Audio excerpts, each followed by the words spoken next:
Hi friends, welcome to Sakki's nest. ഞാനിന്ന് ഇവിടെ ഉണ്ടാക്കുന്നത് ഒട്ടുമിക്ക ആൾക്കാർക്കും ഇഷ്ടപ്പെടുന്ന ആൽഫ്രെഡോ ചിക്കൻ പാസ്തയാണ്. അത് തയ്യാറാക്കാൻ എന്തൊക്കെ സാധനങ്ങളാണ് ആവശ്യമുള്ളത് എന്ന് കണ്ടു നോക്കാം. അതിനുവേണ്ടി ഞാനിവിടെ എടുത്തിട്ടുള്ളത് 400 ഗ്രാം പെന്നെ പാസ്തയാണ്. ഇത് വീറ്റ് പാസ്തയാണ്. ഇനി ഇതിലേക്ക് 3 ടേബിൾ സ്പൂൺ ബട്ടർ,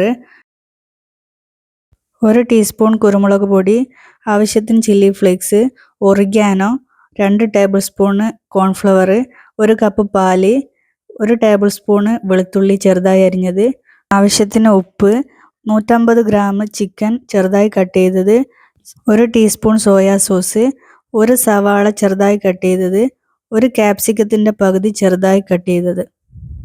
ഇനി ഞാനിവിടെ ഒരു വലിയ പാത്രത്തിൽ പകുതിയോളം വെള്ളം വെച്ചിട്ടുണ്ട്. വെള്ളം നല്ലോണം തിളച്ച് വരുമ്പോൾ അതിലേക്ക് ആവശ്യത്തിന് ഉപ്പും 1 ടേബിൾ സ്പൂൺ സൺഫ്ലവർ ഓയിലും കൂടി ചേർത്ത് നല്ലോണം ഒന്ന് മിക്സ് ചെയ്ത് അതിലേക്ക് നമ്മൾ എടുത്തു വെച്ചിട്ടുള്ള പാസ്ത ഇട്ട് കൊടുക്കുക.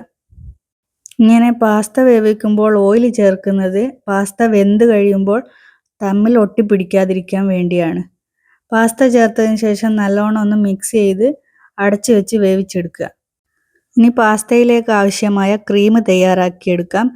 അതിനുവേണ്ടി ഞാനിവിടെ ഒരു പാൻ അടുപ്പിൽ വെച്ച് 1 ടേബിൾ സ്പൂൺ ബട്ടർ ചേർത്ത് ബട്ടർ ഒന്ന് മെൽറ്റായിട്ട് വരുമ്പോൾ അതിലേക്ക് എടുത്തു വെച്ചിട്ടുള്ള 2 ടേബിൾ സ്പൂൺ കോൺഫ്ലോർ ചേർത്ത് നല്ലോണം ഒന്ന് വഴറ്റിയെടുക്കുക. കോൺഫ്ലോർ നല്ലോണം കുക്കായിട്ട് കിട്ടണം. അതിൻ്റെ റോ സ്മെല്ല് മാറുന്നത് വരെ നമ്മളിങ്ങനെ ബട്ടറിലിട്ട് വഴറ്റിയെടുക്കണം. അതിന് ബട്ടർ ഇനിയും ആവശ്യമാണെങ്കിൽ വീണ്ടും ചേർക്കാവുന്നതാണ്. ഞാനിപ്പോൾ ഇവിടെ 1 ടേബിൾ സ്പൂൺ ബട്ടർ കൂടി ചേർത്തിട്ടുണ്ട്. മൊത്തത്തിൽ ഞാനിവിടെ 2 ടേബിൾ സ്പൂൺ ബട്ടറാണ് ക്രീം തയ്യാറാക്കാൻ വേണ്ടി യൂസ് ചെയ്തിട്ടുള്ളത്. ഇപ്പം നമ്മുടെ കോൺഫ്ലവർ ഏകദേശം കുക്കായി വന്നിട്ടുണ്ട്.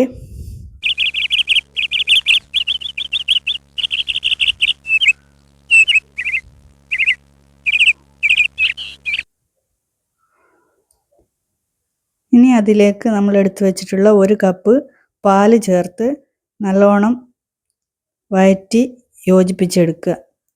കോൺഫ്ലവർ കട്ടകളില്ലാതെ അലിഞ്ഞു വരണം. കോൺഫ്ലവർ പാലിൽ നല്ലോണം ഒന്ന് മിക്സ് ചെയ്ത് വരുമ്പോൾ അതിലേക്ക് നമ്മൾ ആവശ്യത്തിന് ഉപ്പും ആവശ്യത്തിന് ചില്ലി ഫ്ലേക്സും ഒരല്പം ഒറിഗാനോയും കൂടി ചേർത്ത് നല്ലോണം മിക്സ് ചെയ്ത് കുറുക്കിയെടുക്കുക. ഇത് പെട്ടെന്ന് തന്നെ കുറുകി വരും. ഒരു ക്രീമി ടെക്സ്ചർ ആകുമ്പോൾ നമുക്ക് ഫ്ലെയിം ഓഫ് ചെയ്യാം.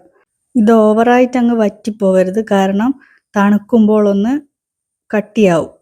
കോൺഫ്ലവർ അല്ലേ, അതുകൊണ്ട് പെട്ടെന്ന് തന്നെ കട്ടിയാവും. ഇതിപ്പോൾ ഇവിടെ ആവശ്യത്തിന് കുറുകി വന്നിട്ടുണ്ട്. ഇനി നമുക്കിതിൻ്റെ ഫ്ലെയിം ഓഫ് ചെയ്യാം.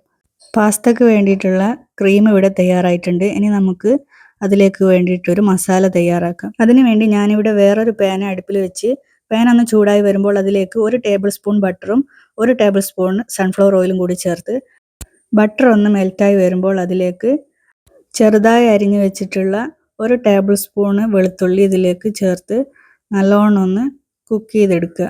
ഈ സമയത്ത് വെളുത്തുള്ളിയുടെ നല്ലൊരു സ്മെല്ല് വരും. വെളുത്തുള്ളി ഇട്ട് നല്ലോണം ഒന്ന് വഴറ്റി കൊടുത്തതിന് ശേഷം അതിലേക്ക് നമ്മൾ ചെറുതായി കട്ട് ചെയ്ത് വെച്ച സവാള ചേർത്ത് കൊടുക്കുക. ഇനി ഇതിലേക്ക് ആവശ്യത്തിനുള്ള ഉപ്പ് ചേർത്ത് കൊടുക്കുക. ഉപ്പ് ചേർത്തതിന് ശേഷം സവാള അത്യാവശ്യം നന്നായിട്ടൊന്ന് വഴറ്റിയെടുക്കുക. അപ്പോഴേക്കും നമ്മൾ വേവാൻ വെച്ചിട്ടുള്ള പാസ്ത ഇവിടെ ആവശ്യത്തിന് വെന്തിട്ടുണ്ട്. പാസ്ത പൊതുവെ ഒരു 80-75% വേവിക്കാറുള്ളൂ. പക്ഷേ ഞാനിവിടെ അത്യാവശ്യം നല്ലോണം കുക്ക് ചെയ്തെടുത്തിട്ടുണ്ട്. ഇനി നമുക്കിത് അടുപ്പിൽ നിന്നും മാറ്റി ഇതിൻ്റെ വെള്ളമൊക്കെ ഒന്ന് സ്ട്രെയിൻ ചെയ്തെടുക്കണം. അതിനുവേണ്ടി ഇതൊരു സ്ട്രെയിനറിലേക്ക് ഇട്ട് കൊടുത്തതിന് ശേഷം വെള്ളമൊക്കെ ഒന്ന് കളഞ്ഞെടുത്ത് നല്ലോണം പച്ചവെള്ളം ഒഴിച്ച് കഴുകിയെടുക്കണം. അപ്പോഴേക്കും നമ്മുടെ സവാളയൊക്കെ നല്ലോണം ഒന്ന് വഴന്ന് വന്നിട്ടുണ്ട്. അതിലേക്ക് നമ്മൾ കട്ട് ചെയ്ത് വെച്ചിട്ടുള്ള 150 ഗ്രാം എല്ലില്ലാത്ത ചിക്കൻ പീസസ് ചേർത്ത് 1 ടീസ്പൂൺ കുരുമുളക് പൊടിയും 1 ടീസ്പൂൺ ചില്ലി ഫ്ലേക്സും 1 ടീസ്പൂൺ സോയാ സോസും കൂടി ചേർത്ത് നല്ലോണം ഒന്ന് മിക്സ് ചെയ്ത് ചിക്കൻ വേവാൻ വേണ്ടി വെക്കുക. നമ്മൾ ഇതിലേക്ക് എല്ലില്ലാത്ത ചെറിയ പീസ് ചിക്കൻ ചേർത്തത് കൊണ്ട് തന്നെ ചിക്കൻ പെട്ടെന്ന് തന്നെ വെന്ത് വരും.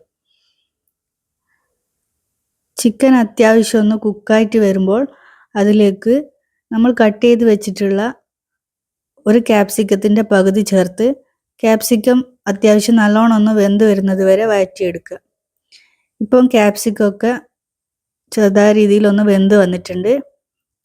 ഇനി നമുക്കത് അടുപ്പിൽ നിന്ന് മാറ്റി വേറൊരു വലിയ പാത്രം അടുപ്പിൽ വെച്ച് അതിലേക്ക് നമ്മൾ വേവിച്ച് സ്ട്രെയിൻ ചെയ്ത് വെച്ച പാസ്ത ചേർത്ത് കൊടുക്കുക.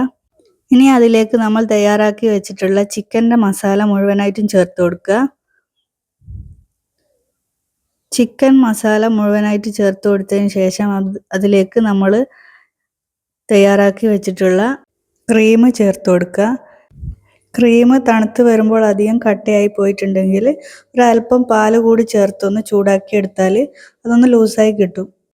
ക്രീം ചേർത്ത് ഒന്ന് നല്ലോണം മിക്സാക്കിയതിന് ശേഷം ഇതിലേക്ക് ഒരല്പം ഒറിഗാനോയും ഒരല്പം മൊസറല്ല ചീസ് ഗ്രേറ്റ് ചെയ്തതും കൂടി ചേർത്ത് കൊടുക്കുക. ഒറിഗാനോ ചേർക്കുമ്പോഴാണ് പാസ്തക്ക് നല്ലൊരു ഫ്ലേവർ ഉണ്ടാവുക. അതുകൊണ്ട് ഒറിഗാനോ നിങ്ങൾ മസ്റ്റായിട്ടും ചേർക്കാൻ നോക്കണം. ചീസ് തികച്ചും ഓപ്ഷണലാണ്. പക്ഷേ ചീസ് കൂടി ചേർക്കുമ്പോഴാണ് നമ്മുടെ പാസ്തക്ക് നല്ലൊരു ടേസ്റ്റ് ഉണ്ടാവുന്നത്.